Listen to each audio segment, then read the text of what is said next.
We all love that perfect cup of coffee, right? That rich aroma, the comforting warmth, the delicious taste that kickstart our day. But how often do we actually achieve that consistently amazing brew at home? If your home brew isn't tasting as good as you like, chances are you're making a few common mistakes. Hi, I'm Shafiq from Lamrasa, and today we are going to break down some of the common overlooked brewing mistakes and how to fix them so you can brew better at home.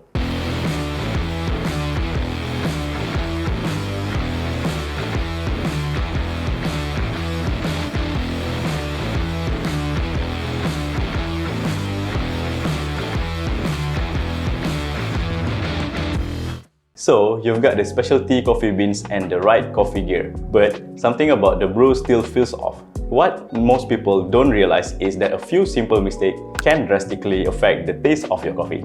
Mistake number 1. Stale coffee beans. Freshness is everything when it comes to coffee. Sometimes, even the best beans can turn on you if they are stale or stored incorrectly. Coffee beans start losing their aroma and flavor compounds as soon as they are roasted, and exposure to air, light, heat, or moisture speeds up this process. If your beans are sitting in the paper bag on the counter, they are likely going to stale faster than you think. The fix? Always buy freshly roasted beans and check the roast date. Ideally, you should start using the beans after it's roasted for about 1 week or so, and use them within 2 to 4 weeks of roasting. You can also store your beans properly in an airtight container like this one here. The Fellow Atmos Coffee vacuum canister keeps roasted coffee beans fresher for longer by removing oxygen and creating an airtight seal.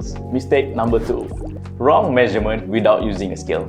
How do you measure your coffee? If you are using a tablespoon or a coffee scoop or just eyeballing it, you are likely setting yourself up for inconsistency. When it comes to espresso, precision is everything. So, it's highly recommended that you invest in a digital scale that helps you control both your dose and yield. From how much coffee you place into your filter basket to how much espresso you brew out into your cup, you are in control of the brew ratio with a scale. Generally, the recommended ratio would be 1 to 2 for a double espresso. So, here I'm using 18 grams of coffee to brew 36 grams of espresso. With a scale, you can dial in your recipe, repeat it every time, and really taste the difference in your cup. Mistakes number 3.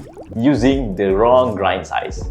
If your grind is too coarse for your method, water will pass through too quickly, resulting in under-extraction in which you'll end up with a weak, sour tasting coffee. If it's too fine, water will struggle to pass through, leading to over-extraction. You'll get a bitter and often muddy cup. So, what can you do to avoid this? Match your grind size to your brewing method, of course. Different brewing methods require a different grind size to allow for optimal extraction. For French press, it should be coarse and like sea salt. And for pour over, it should be medium and like a regular sand. For espresso, it should be very fine, like flour or powdered sugar. When in doubt, check your grinder's guide for recommended settings, whether you are brewing filter, espresso or French press. It's the safest way to get your grind right every time. Next, let's talk about something you might not even think about: your water.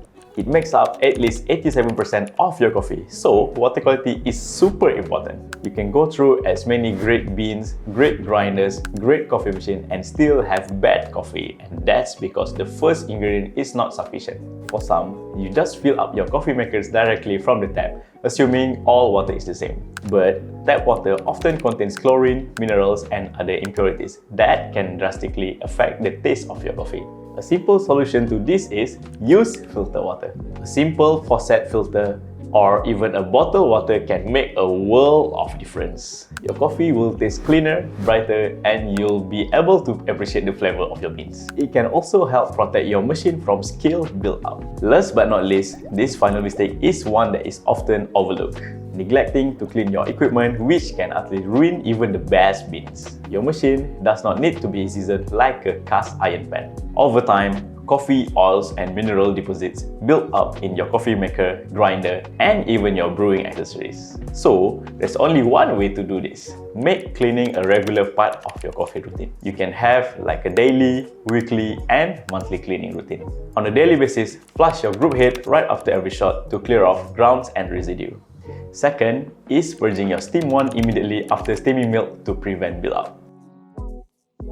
Then, there's water backflushing with detergent on a weekly basis. What I use here is the Pulicaf coffee machine group cleaning powder. You can do this by inserting the blind basket into the machine, turning it on for a few seconds, turning it off, and repeating that for a few times. Or you can also use something like the Weber Spring Clean tools for a more deep clean and quick flush. It is also good to wash all removable parts like the portafilter, filter basket, and steam tips by soaking them in a warm, soapy water every few weeks. Give them a little scrub if there is stubborn residue after soaking. Remember, a clean machine is a happy machine, and it makes delicious coffee. There you have it, 5 common brewing mistakes that are easily fixable. By paying attention to your water, bean freshness, measurement, grind size, and cleanness, you'll be well on your way to brewing consistently good coffee at home. And that's it for today's video.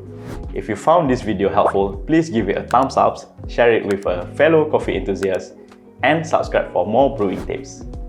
Thanks for watching and happy brewing!